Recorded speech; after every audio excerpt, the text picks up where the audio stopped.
It's time for us to begin. If you wouldn't mind, turn your Bibles to 1 Kings 3.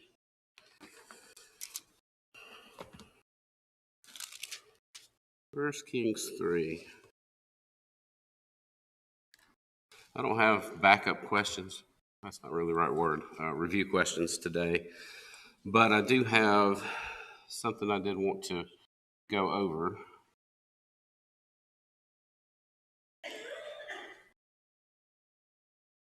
I had mentioned last class I didn't take time to retrace Abiathar. Remember with Abiathar when Solomon is telling him, I'm going to remove you from being a priest. You have to go back to your home. And it was a fulfillment of the pronouncement of judgment on Eli's house. And I kind of just wonder, well, how is he and Eli related? So I took a little bit of time. It didn't take very long to retrace how Abiathar and him are related. Obviously, he's some sort of great-grandfather, great-great-grandfather. But the scripture's not silent on it. So he was removed to fulfill a prophecy. That's in 1 Samuel chapter 2. 27 through 37 is where that takes place. We went over that in the last class, and I'm sure everyone remembers that.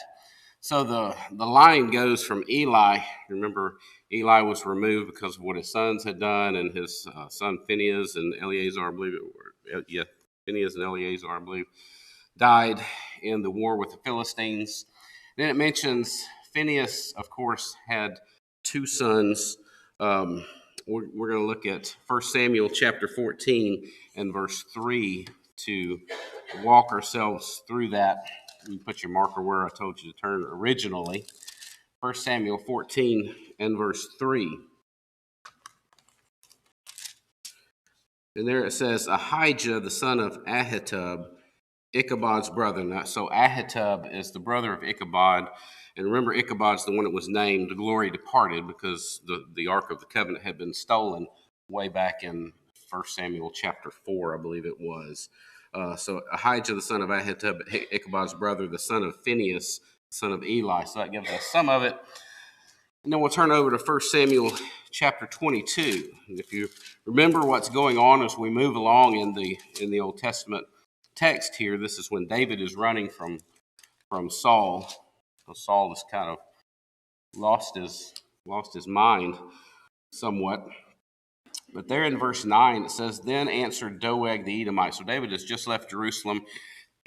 He's went to the priests at Nob and had gotten Goliath's sword and some bread to eat, all of that. So then answered Doeg the Edomite, who was set over the servants of Saul, and said, I saw the son of Jesse going to Nob to Ahimelech, the son of Ahitub, and he inquired of the Lord for him, gave him provisions, and gave him the sword of Goliath the Philistine. So the king sent to call Ahimelech the priest, the son of Ahitub, and all his father's house, the priests who were in Nob, and they all came to the king. And Saul said, Hear now, son of Ahitub. And he answered, Here I am, Lord. So it gets us all the way down to Ahimelech. Of course, Ahimelech, remember, Doeg the Edomite's going to kill all these 85 priests that are at Nob. Among them would be Ahimelech.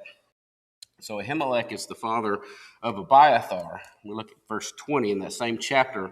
Through the end of the chapter, it says, Now one of the sons of Ahimelech, the son of Ahitub, named Abiathar, escaped and fled after David. And Abiathar told David that Saul had killed the Lord's priest. So David said to Abiathar, I knew that day when Doeg the Edomite was there, that he would surely tell Saul, I have caused the death of all the persons of your father's house. Stay with me, do not fear, for he who seeks my life seeks your life. But with me you shall be safe. So that's the lineage from all the way from Eli down to Abiathar, and how when Abiathar is removed, it's going to be the final judgment against Eli's house for the way he's raised his children in the past. Any questions or points? All right, moving to the new text here in chapter 3. So go ahead and turn back to 1 Kings chapter 3. These sections can get so confusing because we're flipping back and forth the Kings and then the Chronicles and trying to keep it straight. There's a little more information in one sometimes, and sometimes there's a little more information in the other. We'll just try to keep up with it as we go through there. So Solomon in chapter 2 had kind of set up his throne. He's set up everything, and he's ready to take the throne. He's gotten rid of those that were really not in his best interest to keep around, and dealt with Adonijah, dealt with all these different ones. So, chapter 3, it says, Now Solomon made a treaty with Pharaoh, king of Egypt, and married Pharaoh's daughter. Then he brought her to the city of David until he had finished building his own house and the house of the Lord and the wall all around Jerusalem. So this almost is it's just a weird interjection. We're talking about one wife. Now, how many wives did Solomon end up with? Yeah, whole bunch. I always get those inverted. Maybe he ends up with 1,000 ladies. It's either concubine or wife. I think you're right. 300 wives, 700 concubines. So we're told about one here. Still rolling around with that in my brain about why it centers in on the one daughter of Pharaoh. Maybe she's the first that there's going to be that she is going to be. What would you call it? Well, I think I've got it here. Can't think of things today. An alliance with the powers that be in Egypt, who are powerful nearby. So Solomon is taking his place here. He's making an alliance with Egypt through this wife, and we know what's going to happen because of these wives that are for it. Yeah, his heart is going to go towards, I guess you would say, what they want as far as worship goes. And it's a battle with Solomon his whole life. We're going to kind of explore that in these next few classes, whether it's me or Brent teaching. Maybe a lot of banter with people about what condition did Saul die in. We know Saul, but Solomon, what condition did he die in? Was he saved? Was he lost? You know, at the end of his life, what happens? He's led away, right? But then it does appear like what he wrote, Ecclesiastes. And Ecclesiastes is the tale of a man who has been down that road and said, this is utter foolishness. I'm going to come back to God because there's nothing else that matters. And for him to do that and then go back into following Satan in any way would be kind of strange. That's kind of where I stand on it. I know a lot of other people say, well, he probably died in that state of being fallen away. I'm just not really sure. But anyway, we'll go on with that. His fate is sealed. We know that much. So he marries Pharaoh's daughter, sets up an alliance with Egypt, not starting off super strong here, right? They weren't supposed to do this. But nevertheless, we talk about his worship practices as well. The scriptures are not real fond of what he does, at least in part at first. It says some things about him compared with David, verse 2. Meanwhile, the people sacrificed at the high places because there was no house built for the name of the Lord until those days. And Solomon loved the Lord, walking in the statutes of his father David, except he sacrificed and burned incense on the high places. Now we're gonna fall in here and start looking at this one particular high place, the great high place. But the fact that Solomon, it says he worshiped at the high places, that's a plural. So he's going around worshiping at multiple high places. The idea of kind of going on an elevated area to get you closer to God. Get the idea, he wasn't supposed to do that. Now the worship at the great high place was a horse of another color. What was the great high place that he went to worship and offered all the sacrifices on? Somebody said Gibeon. Gibeon's one of those places that kind of we'll go for a while and it'll come up again. We'll go for a while and it'll come up again, right? In the war between David and Ishbosheth, Saul's son, the men killed each other at the pool of Gibeon. And then there was another person a few weeks ago, we talked about it, that I think it was Amasa, the king, the general of the army of Absalom, who joined David's army. David put him in command of his own army. He's killed at the rock of something. Can't remember the name of it. Some of you might want to look it up, but nevertheless, he kills him at a rock there in Gibeon. So Gibeon's kind of one of those places that it appears at several other times. So he worships at multiple high places, but then God appears to him at one of them, and it's this great high place of Gibeon. So let's look here at the verses that follow that. Verse 4. Now the king went to Gibeon to sacrifice there, for that was the great high place. Solomon offered 1,000 burnt offerings on that altar. At Gibeon, the Lord appeared to Solomon in a dream by night, and God said, Ask, what shall I give you? And Solomon said, You have shown great mercy to your servant David my father, because he walked before you in truth, in righteousness, and in uprightness of heart with you. You have continued this great kindness for him, and you have given him a son to sit on his throne, as it is this day. Now, O Lord my God, you have made your servant king instead of my father David, but I am a little child. I do not know how to go out or come in. And your servant is in the midst of your people, whom you have chosen, a great people, too numerous to be numbered or counted.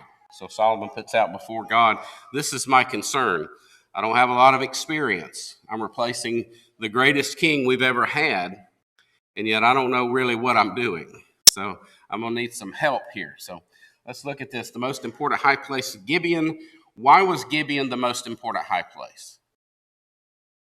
Anybody want to tackle that one? All right. Because the tabernacle had been set up there. We're going to look at 1 Chronicles. Remember I said it gets kind of confusing because you got to go between Kings and Chronicles. So let's turn to 1 Chronicles chapter 16. And there's a couple of verses there that will reiterate the tabernacle having been set up there. Verse 39 and 40. And Zadok, the priest, and his brethren the priests, before the tabernacle of the Lord, at the high place that was at Gibeon, to offer burnt offerings to the Lord on the altar of burnt offering, regularly, morning and evening, and to do according to all that was written in the law of the Lord, which he commanded Israel. So that just lets us know, excuse me, this is where the tabernacle had been set up. What other furniture from the tabernacle was not there? Yeah, David, remember, had moved the ark to Jerusalem. He had a little trouble moving it there. One guy died because of it. It's not a small thing. But then he goes back and he studies the law, figures out we did it, a whole thing was wrong. So we're going to do this a different way. And he brought it in with on the priest's shoulders like it's supposed to be, and dancing before the Lord, offering sacrifices. You might say he went overboard a little bit with it. They didn't move it that way when they were traveling, but he was making sure that it was done the right way. But this tabernacle, they moved to Gibeon, the biggest high place around, and set it up there. So that's why it was the great high place. That's why it wasn't wrong for Solomon to offer sacrifices in Gibeon rather than in Jerusalem, because the high place was one that was definitely for God that was there.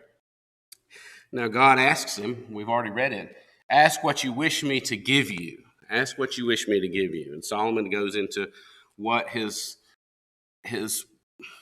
desire is. I'm just like a little child. I don't know what to do. I don't know how to judge this great people of yours after the great king that we've had. Let's go back over to First Chronicles, or First Kings, chapter 3, back to where we were. We've gotten up to about verse 9. So he's given this speech to God when he asks him what he wants. And it says, therefore, verse 9, give your servant an understanding heart to judge your people, that I may discern between good and evil. For who is able to judge this great people of yours? Well, that's a pretty good thing to ask for. We don't know how old Solomon was. We do know, if we're tracing it back, he would have been pretty young. David he reigned for 40 years. We know for a fact that Solomon was born to Bathsheba, whom he married after he was in Jerusalem. So he's under 33 years old, right, at this particular time, which is pretty young for a king. It's younger than any of our presidents have been, as far as I'm aware of. But it's likely he was probably even younger than that. It looks like he might have been in his late 20s, early 30s, if that. So any thoughts so far? All right, moving on. So he asks him for something really good. And verse 10 says, the speech pleased the Lord, that Solomon had asked this thing. Then God said to him, because you have asked this thing, and have not asked a long life for yourself, nor have asked riches for yourself, nor have asked the life of your enemies, but have asked for yourself understanding to discern judgment or justice, Behold, I have done according to your words. See, I have given you wise and understanding heart, so that there has not been anyone like you before you, nor shall any be like you arise after you. And I have also given you what you have not asked, both riches and honor, so that there shall not be anyone like you among the kings all your days. So remember where I am, verse 13, as we go forward. And God knows really the human heart. I think if any of us, God offered, hey, ask me whatever you want. We probably should ask what Solomon asked. Well, give me a wise and discerning heart to be able to help people, maybe to be able to rule over my family and lead them in the right way and all that kind of stuff. But we probably wouldn't, right? We probably money, give me some power, fame, make life smooth and easy for me. There's all kinds of things we could wish for, but we're not usually wise enough creatures to ask for the really good things that God can give. So Solomon, he has that going for him. He had enough wisdom to ask for wisdom to rule the people, which is going to make life better, not just for him, but it's going to make life better for everybody in the kingdom, at least for a time, till he falls away from following God closely. So, all right, moving on, verse 13. And I also have given you what you have not asked, riches and honor, so that there shall not be anyone like you among the kings all your days. So if you walk in my ways to keep my statutes and my commandments, as your father David walked, then I will lengthen your days. So God granted him his request, but he also granted him wealth and honor and all of these things that you would think someone would ask for as well. And nobody did it like Solomon. Nobody got it like Solomon. It's so amazing. And also, long life was promised to him. So God, when he asked for what he asked for, it says, you could have asked for long life, is one of the things that God brought up to him. But here in verse 14, he says, so if you walk in my ways to keep my statutes and my commandments as your father David walked, then I will lengthen your days. So he's offered him that as well. And what's it related to? Getting long days. Anybody? Keeping my statutes, keep my commandments. And the problem with it is that Solomon kind of put himself, he's already started off our text this morning, chapter 3 and verse 1. He started himself down this path where that keeping that is going to be more difficult, right? Marry a foreign wife, the daughter of a foreign king. That is really, when you think about Egypt in the Old Testament represents, for the first 3/4 of the Old Testament, they represent worldliness. And so he's marrying into worldliness. And she's not going to give that worldliness up, that earthly worship to earthly things that are created by men. She's just going to keep on into it, as is a lot of the rest of his wives anyway. They're also going to keep doing that. Yes, sir. Mm-hmm.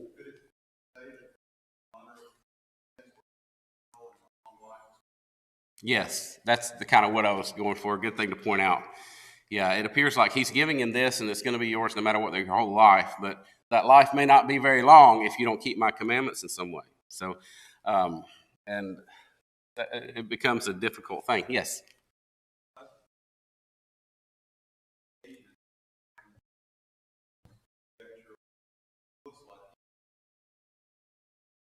Right.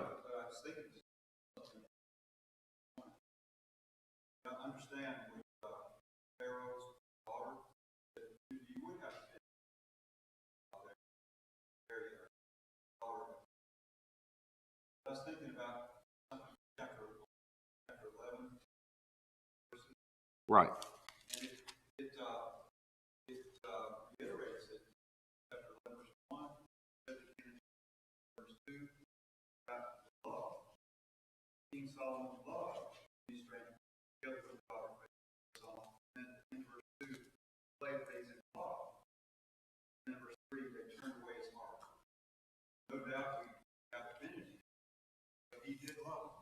Right.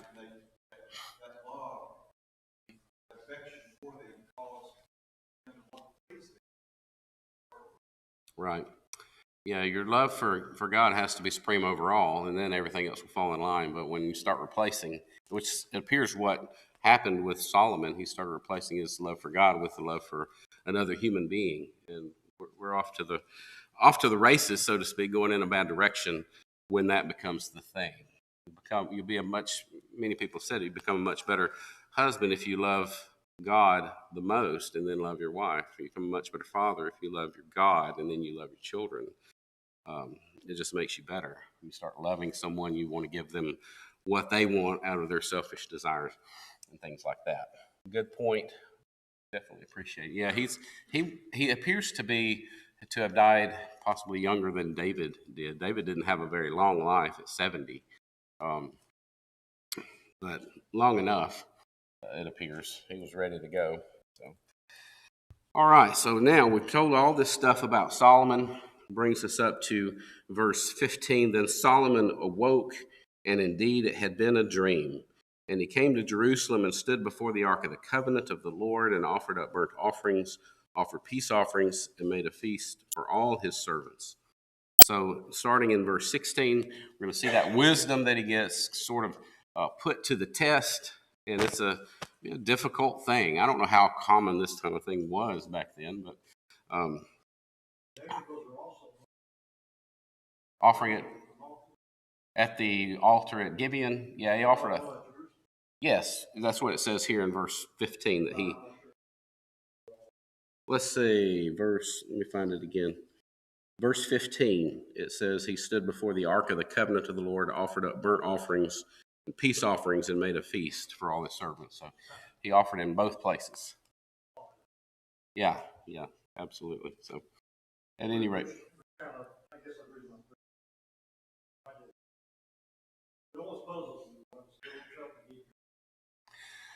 Yeah, it's kind of strange. So the Lord did appear to him at Gibeon. Then you might say, well, why would you go back to Jerusalem and offer up more there at the ark? Well, that was the dwelling place of God on the mercy seat, and David had pitched this tent just for that. So it's kind of like I got the idea. Well, he's just kind of hitting all his bases here, and he had already offered on all these high places, which it appears that God's not really pleased with the other high places. It doesn't appear like Solomon's going there and offering to foreign gods, nor was other people. They just weren't coming for this corporate worship the way they should be. So, at any rate, moving on, these two women come before Solomon. And what's the plight that they bring before him?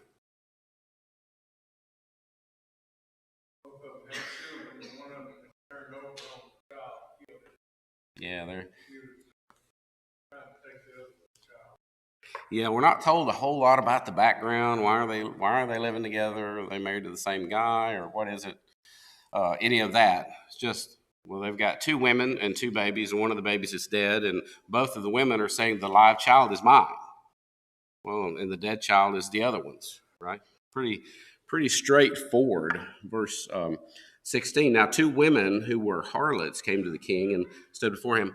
I stand corrected. That word just kind of jumped out at me. These were not women that were probably married to someone. It says they were both harlots, but they, in their profession, especially a long time ago, this would be something that would happen. You would get children from that activity, obviously. Two women who were harlots came to the king and stood before him. And one woman said, "O my lord, this woman and I dwell in the same house, and I gave birth while she was in the house. Then it happened the third day after I had given birth that this woman also gave birth, and we were together. No one was with us in the house except the two of us in the house. And this woman's son died in the night because she lay on him. So she arose in the middle of the night and took my son from my side, while your maidservant slept, and laid him in her bosom, and laid her dead child in my bosom. And when I arose in the morning to nurse my son, there he was, dead. But when I had examined him in the morning, indeed, he was not my son whom I had born. Then the other woman said, No, but the living one is my son, and the dead one is your son. And the first woman said, No, but the dead one is your son, and the living one is my son. Thus they spoke before the king. We've got a quandary here. At this point, it's about She said, she said. And it's just, what are you going to do? Nobody really knows whose child is whose. When you're talking about little babies, I mean, if you're around them a lot, you might know whose is whose. But when you just visit someone every now and then, you don't know which baby belongs to who. But the mom knows, right? These mothers are going to know. So somebody's lying, and that's pretty obvious. So Solomon comes up with a test. What test does he come up with?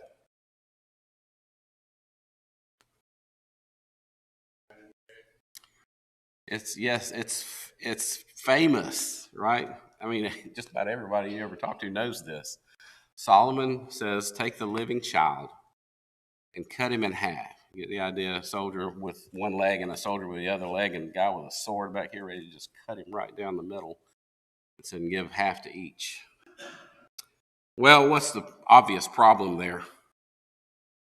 Well, he's going to get half of this child, but both halves are going to be dead this time. What's he hoping that will happen?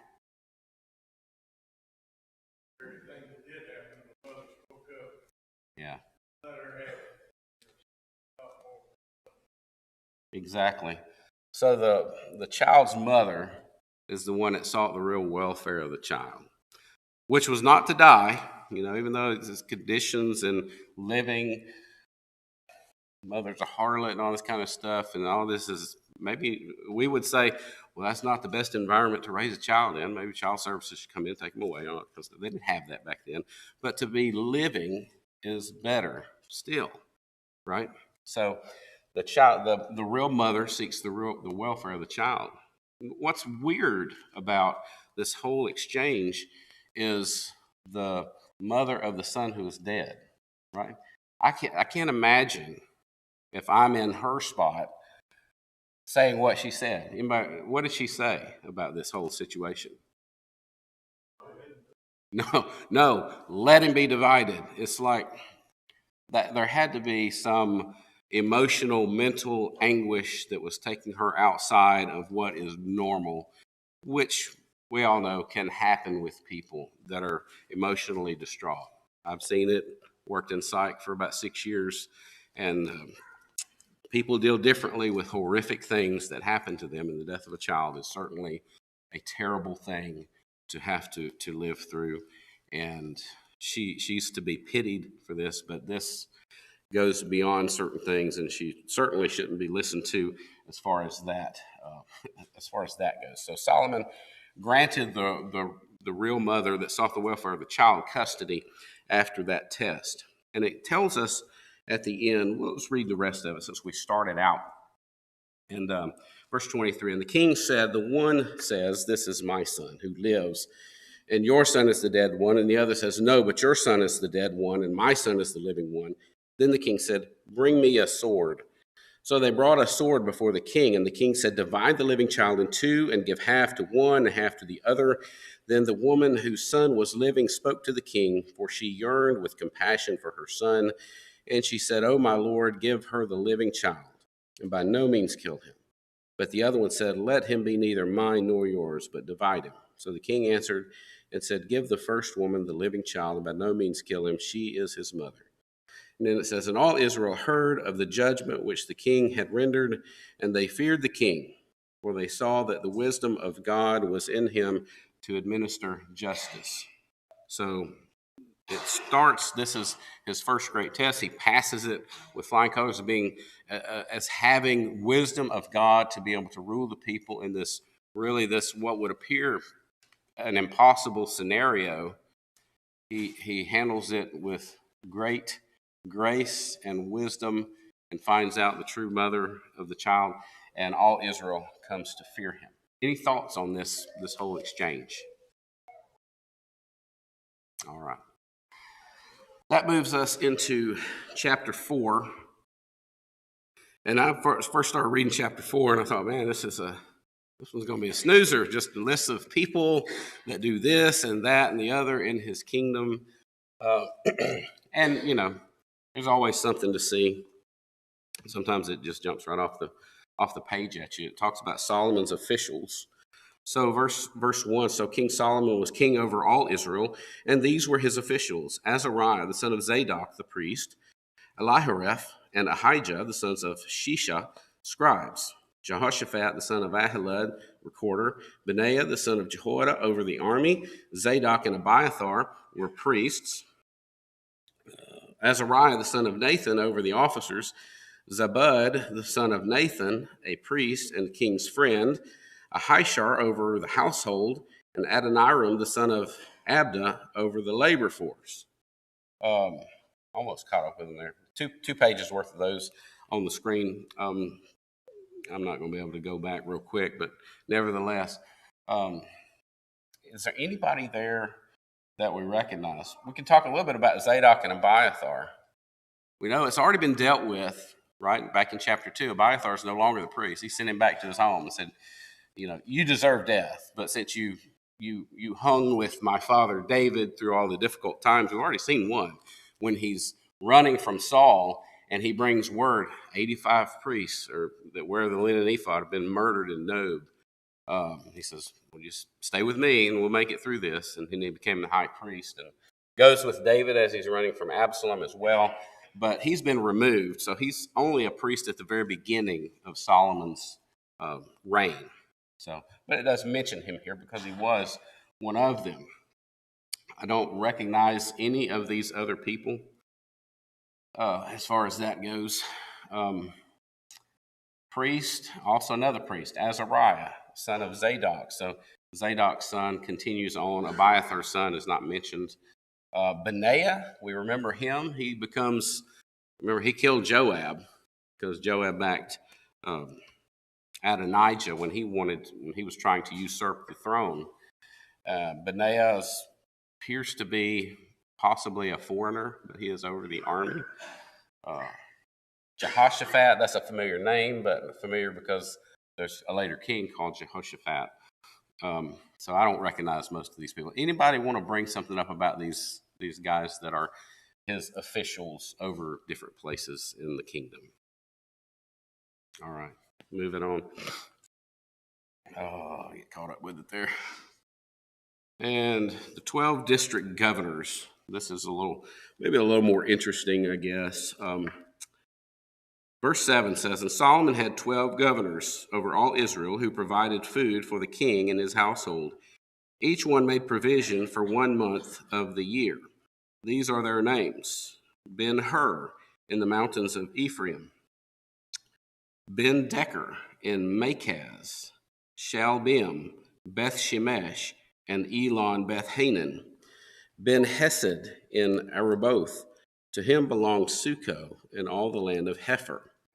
Ben-Abinadab in all the regions of Dor. He had Taphath, the daughter of Solomon, as a wife.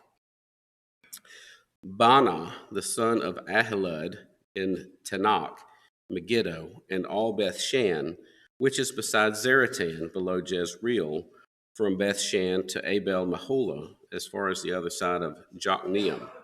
Ben-Geber in Ramoth-Gilead. To him belonged the towns of Jair, the son of Manasseh, in Gilead. To him also belonged the region of Argob in Bashan, 60 large cities with walls and bronze gate bars.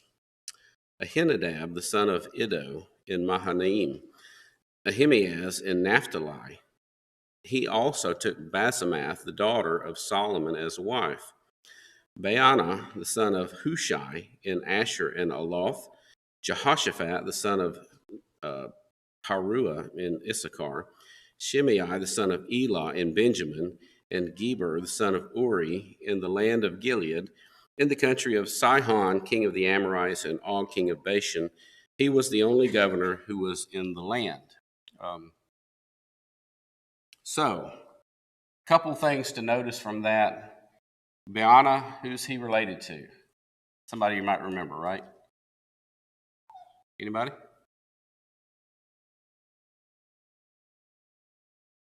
He's the son of Hushai the Archite, who was the one who went to Absalom and countered the advice of Ahithophel. So David's finding a way to keep him involved in things through his son. How about, I've got two highlighted in yellow, Ahimaaz and going back, Ben-Abinadab. What do they have in common?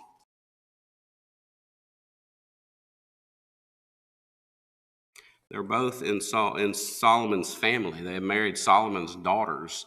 So I take it to be that these guys maybe come a little bit later as far as being over these places to make Solomon old enough to have daughters to marry. So not looked really hard at the timeline there. Even some of these young ladies would get married fairly early in life, between um, 13, 15, somewhere in there. So wouldn't throw the timeline off very much. So, any thoughts on all of these different guys? Maybe more there. I mean, you could go back. I didn't take the time to pull up a map and say, well, this is where this one was. This one was over here and all that kind of stuff. Just, you run out of time. So, but at any rate, you could do that. A lot of these places, it says that they are district governors over.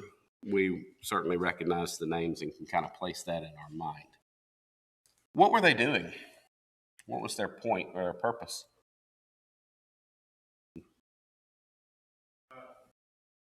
Yeah, that was the big thing that's at least pointed out to us.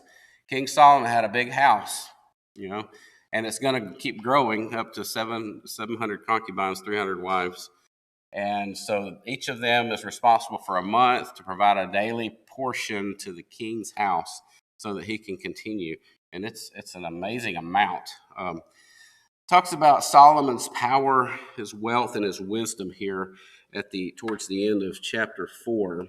Um, verse 20 says, Judah and Israel were as numerous as the sand by the sea in multitude, eating and drinking and rejoicing. So Solomon reigned over all kingdoms from the river to the land of the Philistines. Philistines are on the Mediterranean. What river is he talking about here? Yeah, it's the Euphrates. I did look it up. The wording is almost always in the Old Testament used to refer to the Euphrates River, which is way further to the east than the Jordan. So he's way across the desert, and that's how far his dominion goes. Those people that lived in that area paid him tribute. So kind of like money to make sure you're on our side. So we'll make sure that you're for us, not for someone else. Verse 20, they brought tribute and served Solomon all the days of his life. Verse 21. Verse 22, now Solomon's provision for one day was 30 cores of fine flour, 60 cores of meal, 10 fatted oxen, 20 oxen from the pastures, 100 sheep, besides deer, gazelles, roebucks, and fatted fowl. For he had dominion over all the region on this side of the river, from Tiphsah even to Gaza, namely over all the kings this side of the river, and he had peace on every side all around him. And Judah and Israel dwelt safely, each man under his vine and under his fig tree, from Dan as far as Beersheba, all the days of Solomon. So it talks about how much is there, and these are, we see it in 55-gallon drum sizes of stuff every day that the cooks had to make stuff for them. So it's just an enormous amount, and probably maybe would grow at least later in life even.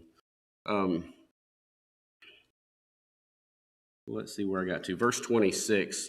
Solomon had, this says 40,000 stalls of horses for his chariots and 12,000 horsemen.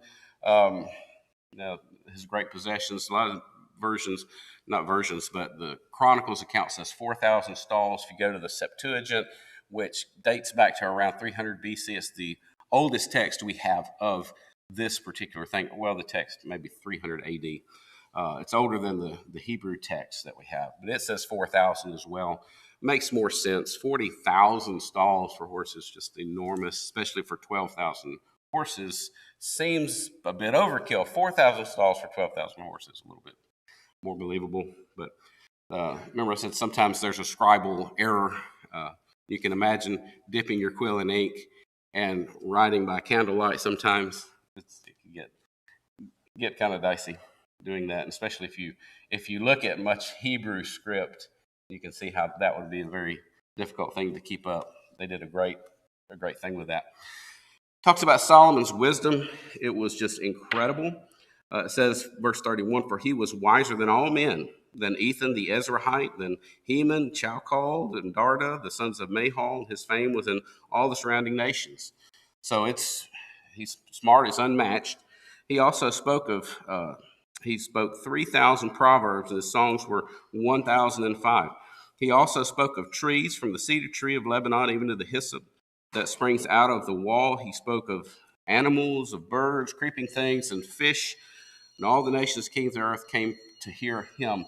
So he was unmatched in his wisdom. He was very erudite, just knowing a lot of stuff about everything, and had an extreme renown. So next class, reading 1 Kings 5 through 7, and Brent will be teaching that one. Thank you for your attention.